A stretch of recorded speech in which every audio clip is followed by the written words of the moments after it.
you so much for this kind introduction. It is wonderful to see everybody here. I do remember how we started in a very small group interested in the topic at the time. So I'm all the more delighted seeing you in such large numbers. I hope I can inform you about some novelties. So let's speak about Geisenheim. Nobody knows whose Geidesheim is close to Rüdesheim in Breisgau. Most of the people know that city.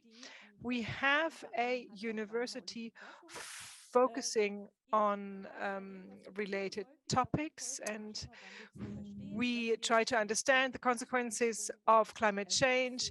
This is, for example, a modulation how the processes after climate change and global warming will react.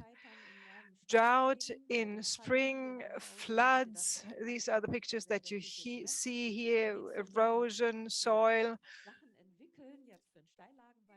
The question is, for example, how can we remodel the vineyards, new terrace models in order to mitigate the situation? And I will come back to that later on. Developments also with regard to biochar together with fertilizer, organic or mineral fertilizer, and fingers crossed, something that is going to be launched soon, November 9, is ramping up the start of the new Vineyard Research Center.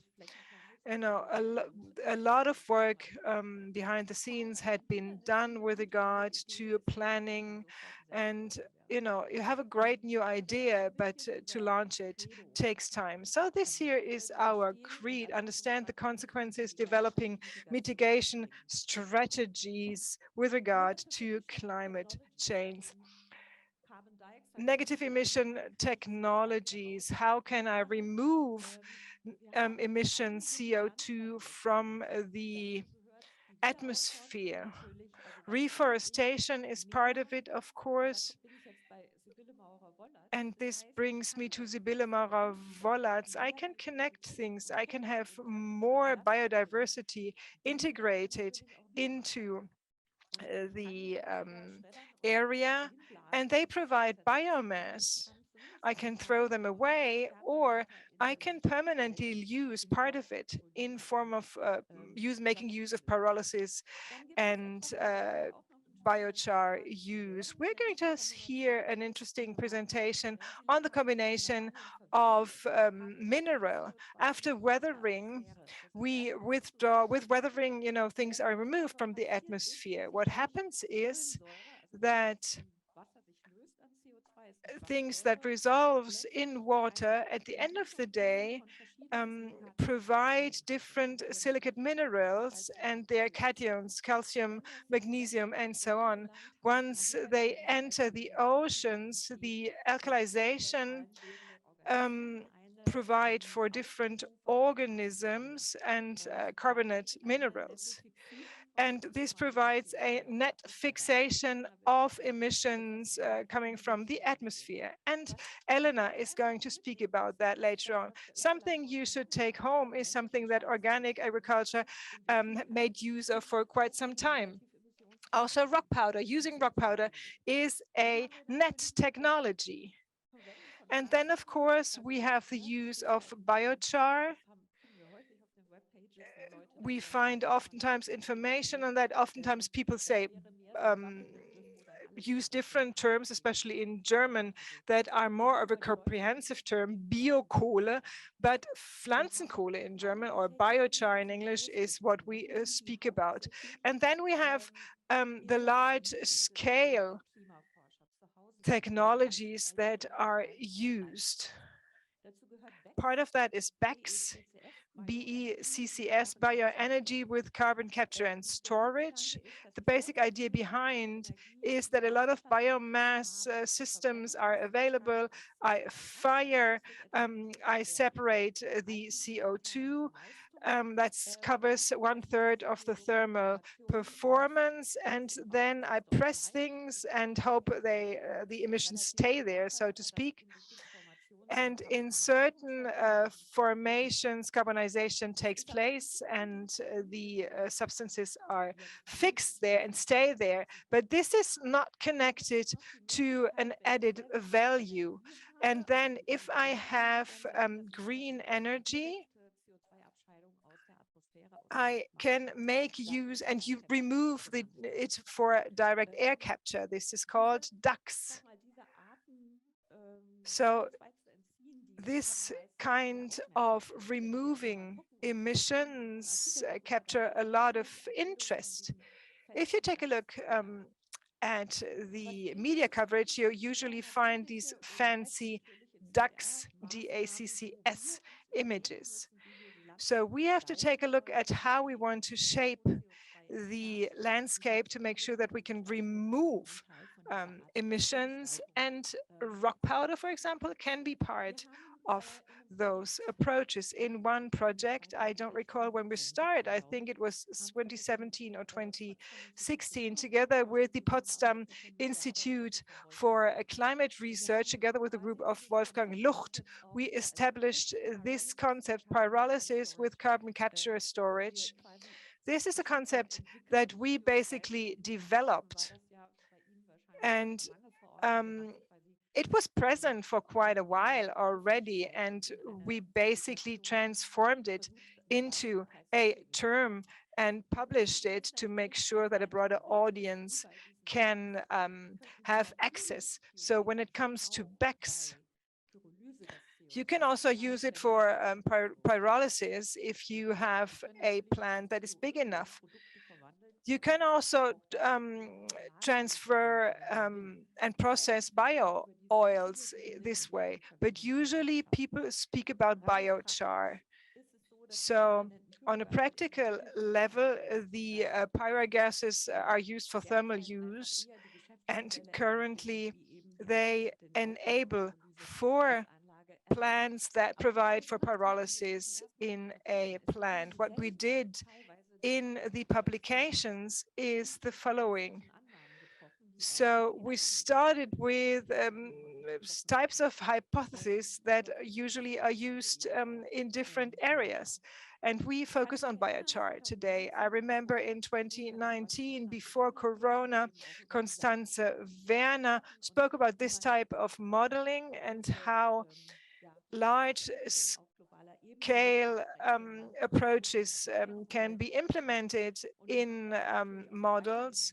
And of course, we fostered that approach. Currently, we handed in the third publication. The basic idea behind is that when I use biochar, especially in subtropical areas, I can increase the yield.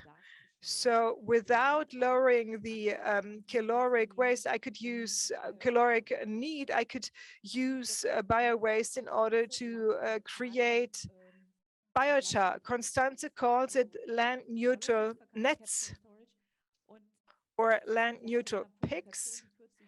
And in a one of her publications, if the primary condition is that I take care of things the land neutral way and I do not jeopardize food supplies. So on the basis on certain assumptions with regard to yield, how many negative emissions can I create? How much removal can I create? And if so, the basic assumption, if the basic assumption is that we need BECS to reach 1.5 degrees, which do not support food supply, how much could I give back to nature because I don't have to make use of land areas that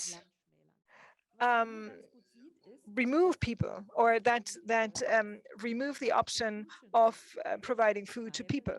So PICS is an approach that is new and that provides for additional food supply, or I can give back areas to the nature conservation. And this links to what Sibylle just said. So you need to consider things together. This is the amount of area of the 10 largest national parks in Africa. We are usually the underdogs when it comes to carbon dioxide removal technologies. And I took a closer look. It started in 2012, 13, 14. We had 800 publications with the keyword biochar. Many associations criticizing biochar refer to publications in that point in time. 8% of what we have available now in the context of scientific publications. So let's take a closer look. The variety of application of biochar can clearly be seen from the different areas that people publish in. Environmental sciences, as you can tell, is covered very well, chemical engineering, green, sustainable science technology, and so on. So there are many areas that are covered, and they reflect the functionalities of biochar, of course, but we are and stay an underdog when it comes to negative emission technologies. And it is surprising why this is the case. One of the reasons I do believe is that biochar is difficult to understand with regard to modeling. When it comes to the major technologies, you can speak about the major plants, power plants and so on for modeling. And you can break things down also into global modelings, especially in the integrated assessment models.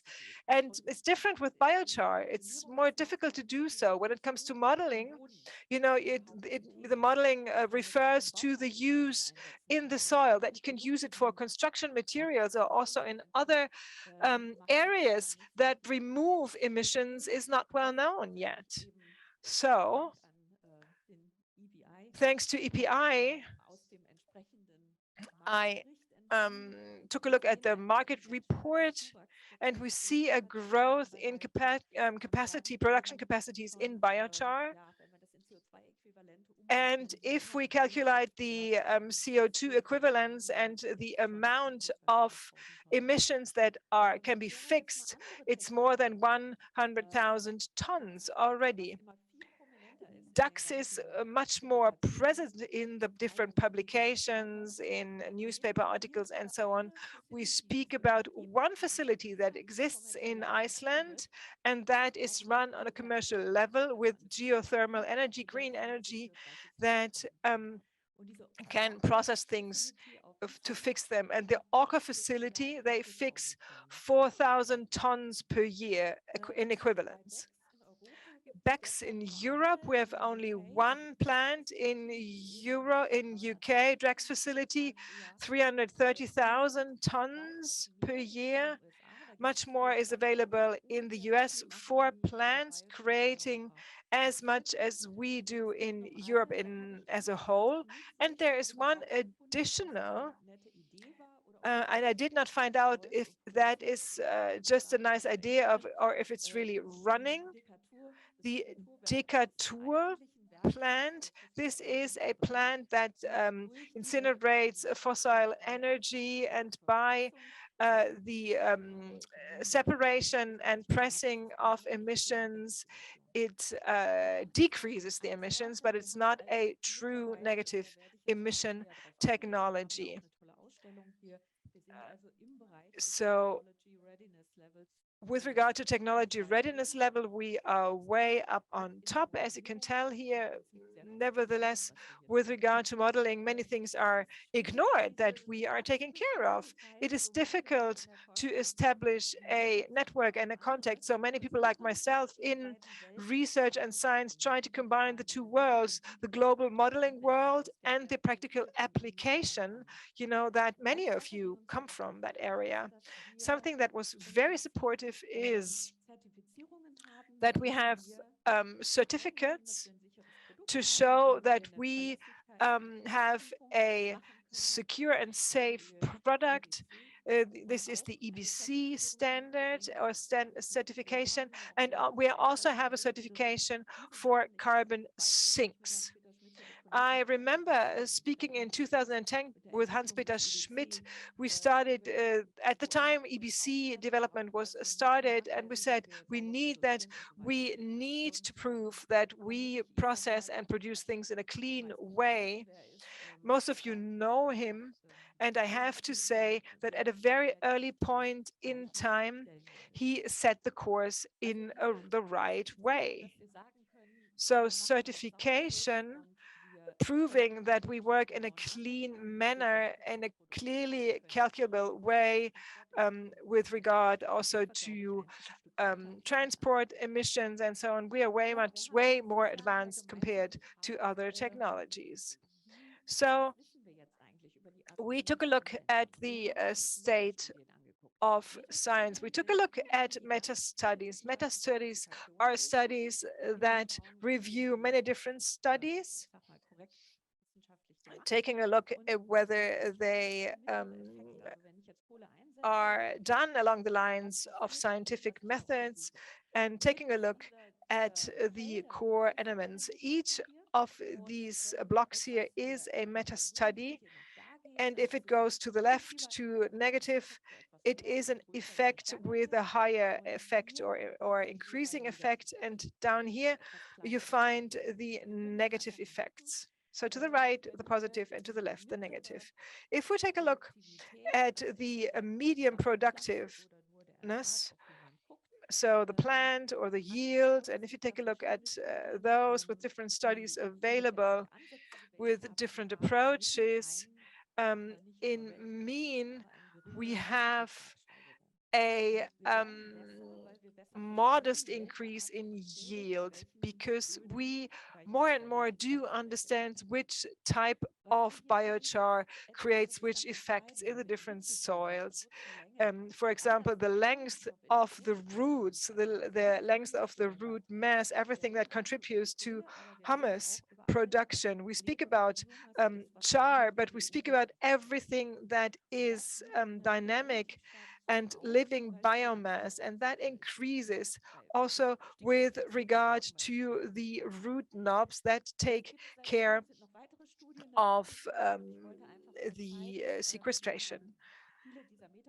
Many of the meta-studies break things down in which zones, which soils, a different level of effects. If you have a large database, you know, clustering 100 studies, you can do so. And here, for example, we see that especially vegetables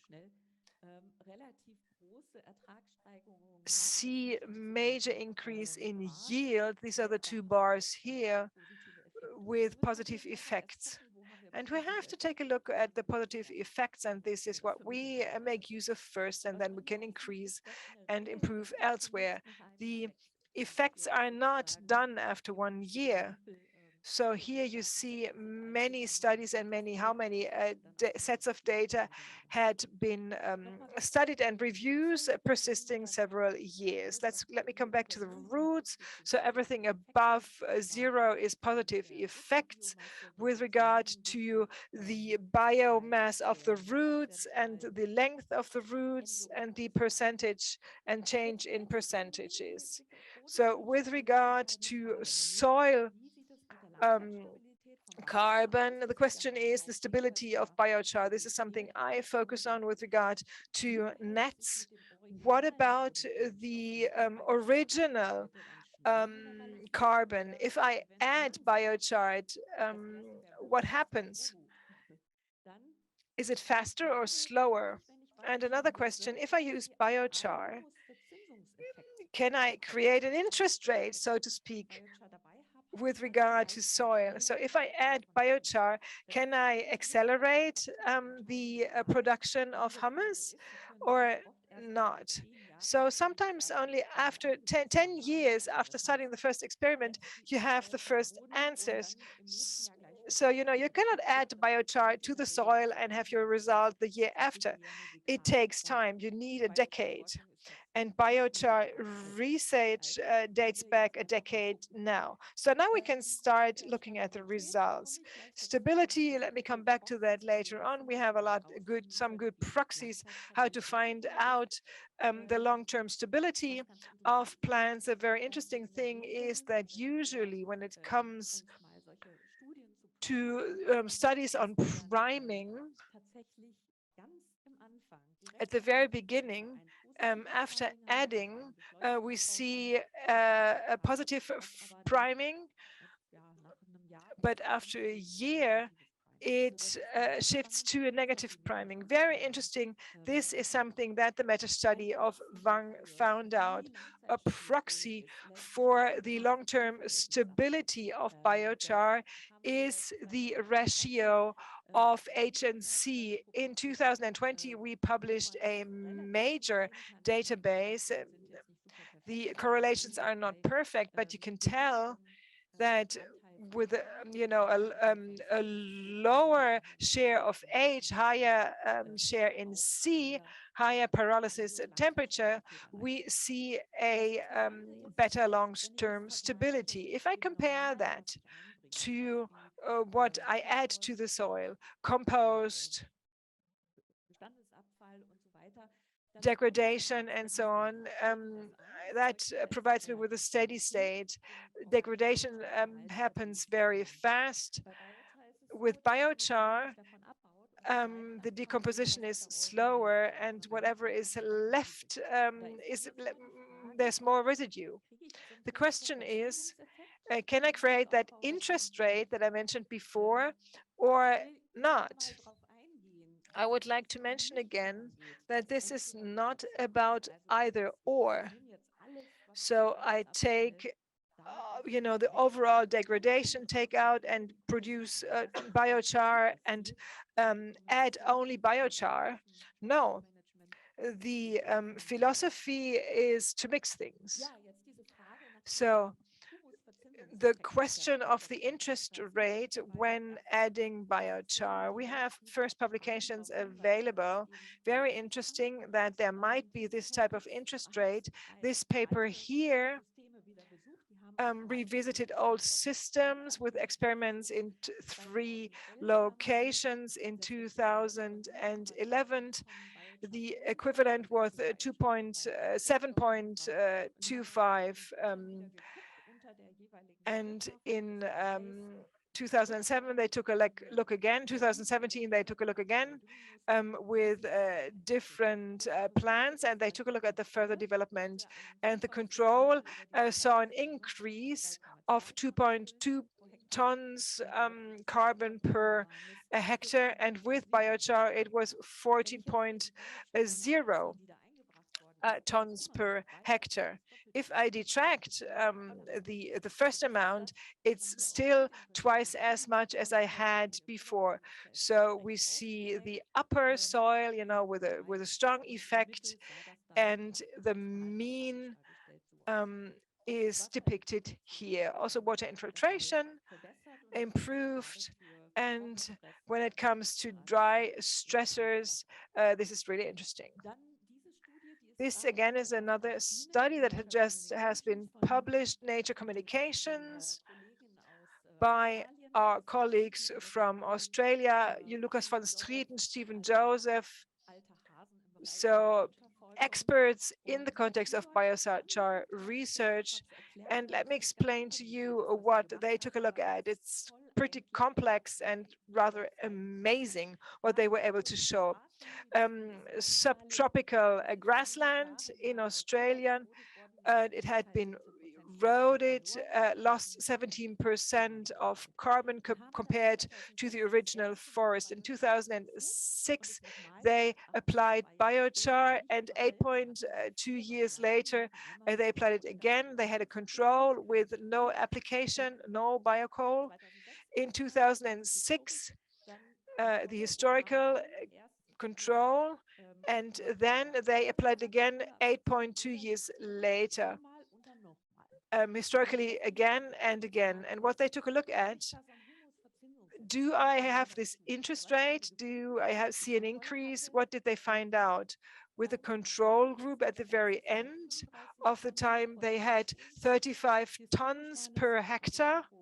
Historically, from 2006, it was 50 tons per hectare, so plus 15 tons, 7.5 tons biochar, and the rest an additional accumulation of carbon. And this is very interesting. So you see the double application here, a plus compared to the control of 23 tons per hectare, 11.4 tons from the application and 11.6 tons an additional accumulation compared to the control soil. So in the subtropical grassland, this is an additional effect, increase effect, a cumulative effect. They took a look at the effects behind. They saw that the roots, so the living biomass, adds to the system and stays in the system. And in certain aggregate and mineral fractions, they are protected. And it was also interesting that the microbes, when it comes to their dealing with carbon, they were more efficient. So they developed a model how the protection works in the aggregates, making use of biochar. And now it is the time to take a look at these things also in other areas where biochar had been applied 10 or more years ago. So let's go back to the research of the past 10 years. We see things on the negative side here as well, but they're not really negative. This is a reduction in different gases, reduction in laughing gas and nitrate, and also in heavy metals. So these are studies. We have a lot of studies available in China, because oftentimes you have sewage sludges that are used and other material that have a high burden with regard to heavy metals. Not every char leads to a reduction, so this depends on the content of the plants, things that have been harvested, and apart from the organic fertilizer, also the biochar had been introduced into the soil, and we see an overall reduction. So across all those studies, and that doesn't mean that every individual case is going to look like that, but this is a mean, this is an average value. So we don't have biomass. This is something we hear oftentimes. We lack biomass, we lack feedstuff. There are a lot of systems available in the world, because we always refer to our own systems, but there are systems with a lot of wood available. For example, the coffee belt, the tropical area, 23 degree north, 25 degrees south is the coffee belt, coffee producing countries. And I took a look at the publications available. Global raw coffee is 10 billion tons. The overall production area from Statista 2022 FHO is 11 billion hectares. Agroforest systems in Ethiopia, a cultivation approach with coffee garden for production, 13.7 and 50.7 tons per hectare every 20 years, because every 20 years they have to cut down the plants, because otherwise it doesn't work. You have also the material that had been cut off. That is also available. And I calculated things. If we applied pyrolysis and put it to the upper soil along the lines of the values that are found in publication, every 20 years, we would be able to increase the quality if we did so. Another example, Brazil, very different type of producing coffee, 2.7 billion biomass from coffee per year from the tuning. So they have to cut the plants, because otherwise, from pruning, fixation of 2.4 billion equivalents, addition to the soil and so on. It does not imply the include the transport. Biochar result of 30%. So we could make use of the residues differently because currently we burn and incinerate things. So also the remains taking off the pit are usually thrown away. I don't know about the methane and laughing gas emissions from the residues, but just in a nutshell, there is much more residue and biomass available. So this is Brazil. This is just for you to understand where the coffee comes from if you buy Brazilian coffee. So whenever you use biochar, the question is, do we need these amounts? Do we need wood? We don't have to. Many of you know this Hans-Peter Schmidt chart in Nepal with lower masses, 0.7 to 2 tons. I don't know if you can see it here. So right below the crop, we add fertilizers and biochar, and everything above zero meant an increase in yield across 21 field trials. We took a look at if we could do the same. We can, but in different areas. We saw that we can increase the yields with mineral fertilizers. That was unexpected because I expected it to happen with organic fertilizer. So let me move on to the vision. We know from interesting interactions of nitrogen with biochar, we know that biochar can absorb nitrate.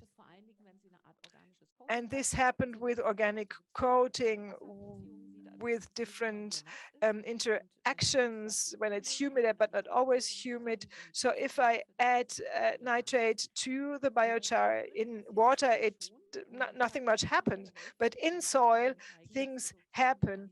And we see a reduction if I add biochar to the soil. That would be great, if less nitrate would get lost in the fertilizer. And with oxidation, we see an improve with regard to NH4+, and that could be also part of fertilizer. This variation is very interesting.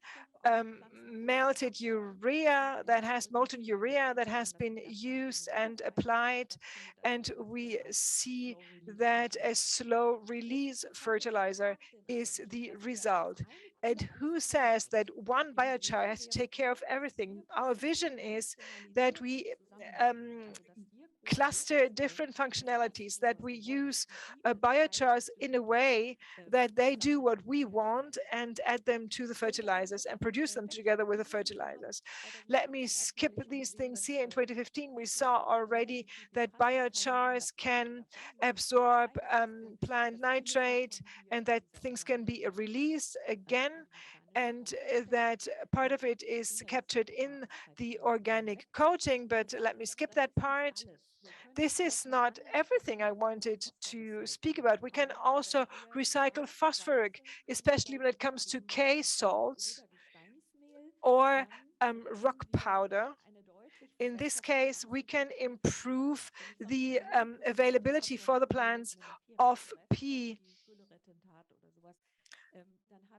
because the phosphorus usually is not available to the plants, but if I add the K salts, I can improve the plant availability of the substances. There is a study that showed it using sewage sludge, making clear that if I use potassium doping, I reach the result that I want to see. And we were also able, together with Thomas Appel of the University for Applied Sciences in Bingen, we were able to show that in different test setups that we can create the P availability, and as a side effect, we can improve also the environmental impact.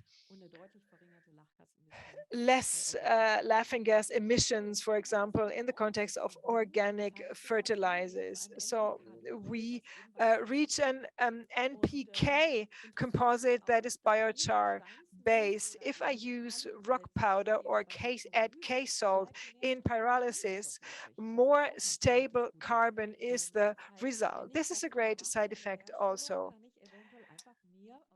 So I have more carbon dioxide that is available and that is captured. This I would like to refer to PUMIX,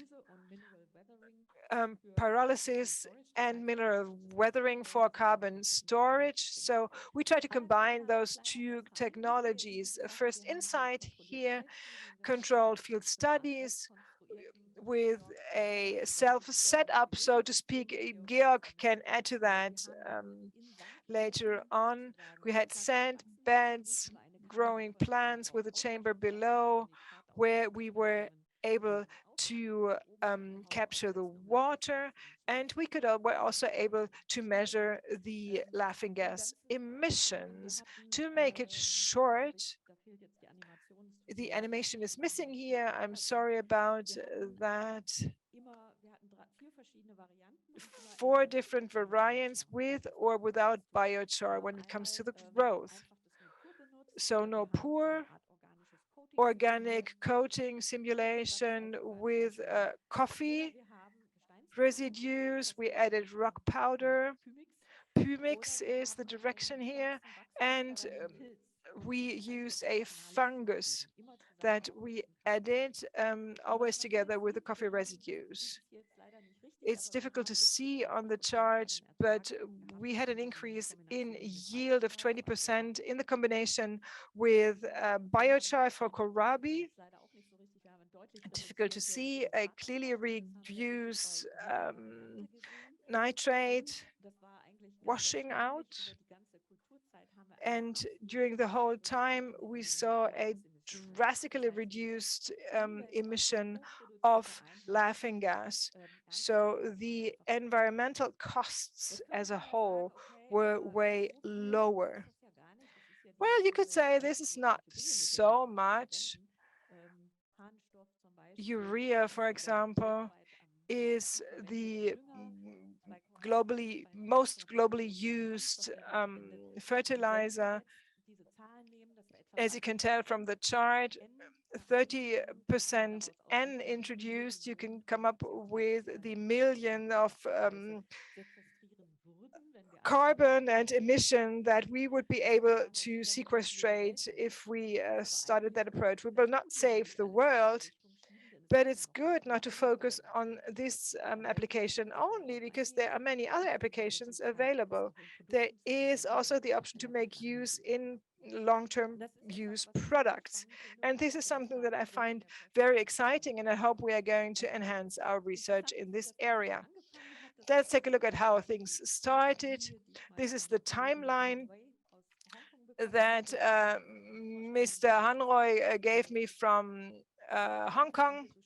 You know, just take a look at the timeline. I'm going to provide you with that timeline later on in order to save time now. In order to foster our vision, we need to have to replace plastics, replace them with renewable feedstock. Why not have a black point collection to make sure that all that material can be processed with pyrolysis and that can be used again? So let us not focus on agriculture only, but also on different industries. That would mean a permanent flow of products that people use, leading to a sea sink. At the very end, I would like to tell you that we, of course, use things also for tree substrates. And you remember the great presentation of Björn Embren in 2018. And stones can be pressed in a way, as you can tell here, so we have a area that is filled with air below, with air and biochar. So the problem is that the roots of the trees don't get air or water or none of both, and this is the problem. Only a large area can provide the cooling space in order to adapt urban areas to climate change. Also, with regard to drainage, we have the infiltration pits here, and this takes care of the this is a step ahead in Scandinavia. People are making use of this type of hollow spaces that are then filled with air and biochar, and people can build on top of this type of system. If, for example, the soil is very hard, you have a short and strong root, but it cannot fulfill its function because the root has to look this way. This brings me to the end. I hope I was able to give you some visions, some new insights, some visions on where we can go with regard to application.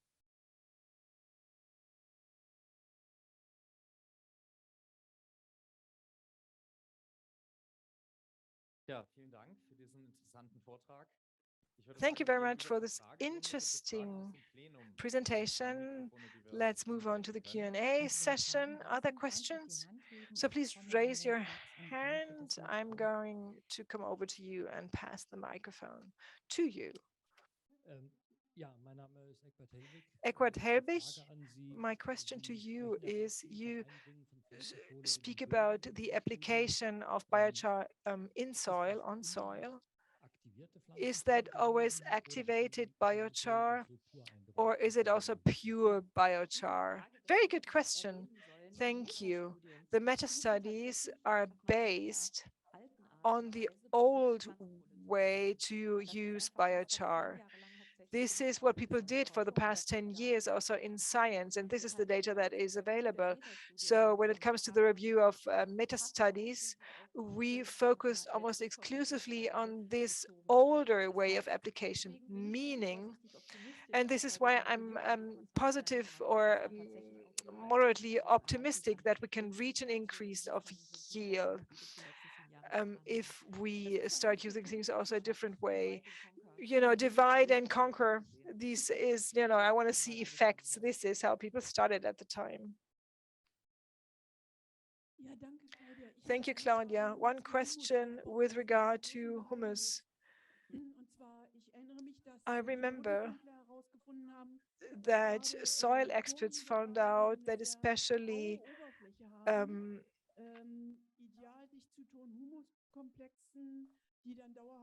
clay can lead to stabilizing factors. And maybe that would be an area for research with regard to biochar, whether the rough surface of the biochar is the secret why in subtropical soils things work so well. These are the things that the scientists from Australia try to find out. They could only do it in the area that was available. Ferrazole, tropical soil, and this soil needs the humus, and I'm sure that clay was also part of the study. I have the paper available here with me. I can hand it over to you later on. This is what they saw. At the end of the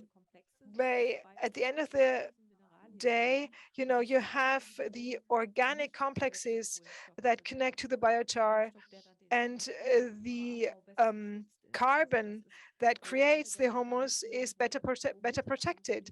And this is one of the mechanisms that added to the additional creation of humus. But this does not mean that we came up with all the mechanisms in air and different types of soils. For example, for sand, you know, we have a completely different mechanism, and we need more of this type of studies. Thank you so much. One question coming from the chat to make sure that we include also people on the screens. Georg, thank you. Question comes from Elise Benguidi. I hope I pronounced your name correctly. Going into the same direction, whether you, Claudia, could dwell on the priming effect of biochar. Priming is a general thing with a lot of studies available, not only with regard to biochar. It means if you have a soil or type of soil with humus fractions, with different stabilities of aggregates, and I do something, I plow, I add CO2 to the plants, I add biochar. The question is whether we see an accelerated decomposition compared to a treatment of the soil without those factors. With increased CO2, people found out that especially ecosystems that increased CO2, and this depends on the micronization of the plants, we see a positive priming effect because the plants grow faster and better and look for better nutrients, that with the roots, they accelerate the decomposition of the soil in order to get the nutrients out of the soil. So priming can be good for the plants because it accelerates the decomposition, or it can be negative, and that means it reduces the amount and the decomposition of humus CO2. With biochar, if I add biochar, I add a different substrate for the microbes. I create a disruption in the soil, and then you see a accelerated decomposition. One of the major meta studies came up with the result that this happens at the very beginning, a moderate effect of acceleration, and it is reversed after some time into a negative priming. The study that the meta study is based on are study that work with pure soil and coal, no plants. So in a natural vegetation that I have constantly fixed CO2 in the soil, this is not what the study was based on. No, it was the introduction of biochar to the soil with the effect of positive or negative priming. So first, a positive effect that then is reversed into a negative effect. But we need to focus on plant. I can only create humus if I have a lot of roots, a lot of plants, if I have an intermediate greening, summer, winter, and so on. So one thing without the other doesn't really make sense. You know, just to add biochar to the soil does not have any effect. You know, it has to be integrated into a system of management that increases the amount of humus in the soil. Are there any further questions? With regard to big scale, can we scale biochar just as we like it, or are there limits? I'm not sure. Do you mean the scaling of the production? Well, production can be scaled from small to low tech and large and high tech. It is probably always be limited by the availability of biomass, like any other technology that is based on biomass. The question is how we can create our landscapes, because when it comes to the limits, you know, the limit depends on the system available. So in an agroforestry system or in a system with a lot of biodiversity, I have more biomass available compared to a system without these aspects. When it comes to swamp renaturation that stores CO2 in the landscape with non-wood biomass, that doesn't have a primary use, that provides me with an excellent biochar situation, because the plants in the swamp Greenland are highly porous, have a high amount of pores, they are very light, And if I use that, for example, for concrete and cement, I can probably increase the functionality. So the chains for adding value that you can create from that will always be limited by biomass, but I can have more biomass if I'm more creative in the first place and work together with nature conservation. You know, you need to look for win-win solutions and not tell each other what doesn't work, because we will not solve the problems by that. So this is something that upsets me. You know, if people have always concerns, well, concerns are important when it comes to solutions, but the concerns only do not create solutions. So it is important to bring together different approaches. I don't know if that is an answer to your questions. Thank you so much. So at this point, let's add 2 more questions. Mr. Dunst. Thank you very much for this exciting presentation. Many questions have arisen, but you've also given an answer to many questions that we just thought the answer would be like the ones you just gave. The nitrate binding of biochar. Are there any insights about how this works? And does this have to do with mycorrhiza and that they can bind well, nitrate as well? Yes. Once more, there are many facets to this effect. To our knowledge, we need to keep working on that. There are studies, and I had this slide in here, but then it seemed too scientific and I took it out. There are some studies that show that if I'm in an acid environment, if I have low molecular acids, the nitrate absorption capacity of biochar is clearly improved. So if you have an aqueous solution and nitrate, nothing happens. Nitrate is not absorbed. But if I have this aqueous solution with roots or apple acid, oxalate, etc., if I have that type of acid, the absorption of nitrate into biochar is much better. But that's not the only effect. We've also seen that the organic coating improves it. Christina Funk will give a presentation on that topic. There are probably a couple of building blocks and that contribute, and one is an improved mycorrhiza formation.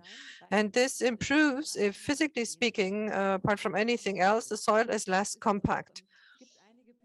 There are some papers that show a positive effect in viticulture, and this is the storage depth, better water retention capacity, and the better penetration through the roots. This is the reason for this improvement of the effect. And we know that mycorrhiza is a living nitrate storage. And as happens in life, very often there are many facets and they all make a contribution. And this is also what I meant when we develop fertilizers. We have to make sure that they function in a way that the appropriate components get together. One more request for the floor? Here in the back.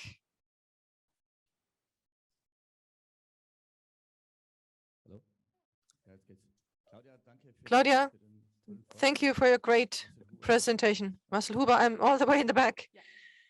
Yes, that was great. And thank you for the remark on the limitations through biomass. On your numbers, you said 2.3 billion tons of CO2 just by the cocoa trees. So 2 gigatons per year. That would be, no, a gigaton is more, I think. This only refers to the biomass numbers and the pure conversion of the biomass. What happens if you transform it into biochar? Some basic assumptions, slow pyrolysis, etc. It was a study on biomass compilation or collection in Brazil, how much that would be in heating energy. That study didn't consider biochar at all. It was about the collection of the amount of biomass that there is. One last request for floor, please. I'm not going to ask a scientific question, but something from the practice. You mentioned that biomass is a scarce good. There are many Hessian municipalities that do not want to do any forestry in the city forest, and even taking out anything is a sin. So dead wood is also there to protect biodiversity, and it makes sense. That's clear. But CO2 emissions, if the forest rots, isn't that worse as compared to taking out wood to some extent and to convert it into biochar? Not necessarily harvesting it, but things that fall over or that's waste wood because of wind, for instance. That's not an easy question to give an answer to. From a theoretical point of view, it is a zero game. If you take the carbon quantity of the forest and you don't do anything anymore, this leads you to a kind of maximum that should prevail over years if there weren't the disruptions because of climate change. And if I remove something and paralyze it, in theory, I would have more carbon. The question is, what is my aim? Do I want to have an undisturbed forest ecosystem that doesn't play a role and no management takes place? I can't take anything out. If you take the net numbers, I would have more, I would retain more carbon in the system if I took something out and would paralyze it. But the question is if I shouldn't use other sources of biomass. And we're also interested in what happens if you manage the forests on the roads of the city roads. And very often this is just disposed of at an expense and it's shredded. And if I see that, well, and it doesn't make sure that humus is built, I think it would be great to keep this carbon. And I think there are many other sources. We just don't see them yet because we are so used to think along the well-known paths.